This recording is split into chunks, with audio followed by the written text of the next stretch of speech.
the common point in these ayat is the leniency. If you are over lenient to your family, you will, so to say, lead them astray.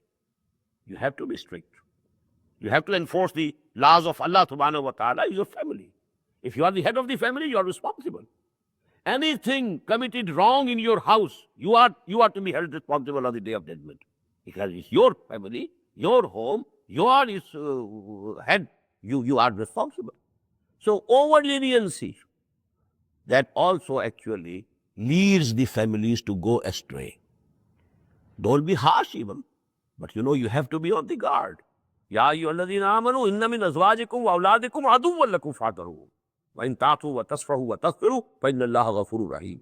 On the one side, you must be alert, you must be cautious, you must be on your guard that their love shouldn't take you astray. You must remain on the path of the Sharia, on the path of Deen. According to the Sharia, you have to live your life. Don't let the love of your wives or your sons or daughters take you astray, take you away from the path of the Sharia. But also, be kind to them. Don't always fight with them and quarrel them. Because with kindness, you can train them. You can call them towards the way of Allah subhanahu wa ta'ala. Udu ila sabili rabbika bil hikmati wal mau'izatil hasanati. But be on the alert. Be careful. Don't let them unconsciously take you away from the right path. On the other hand, it's your duty to try to save them from the fire of hell. Ya ayyuhalladhina amanu qu anfusakum wa ahlikum nara waquduha an-nasu wal hijara. If due to your leniency they are going on the wrong path, actually you are proving to be enemy for them, because you are actually then pushing them to the fire of the hell. So you have become an enemy.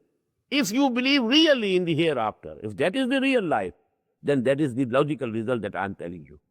But if there is no hereafter, then it's okay. Feed them in the best way. Try to get for them all the comforts, all the luxuries, either from haram or from halal, doesn't matter. Because there's not going to be any day of judgment, no resurrection, no accountability, no reward, no punishment, then okay. Babar Vais ko uske alam dobara de. Then try to have all the ash and all the luxuries of life, whether by hook or by crook, whether through halal means or haram means.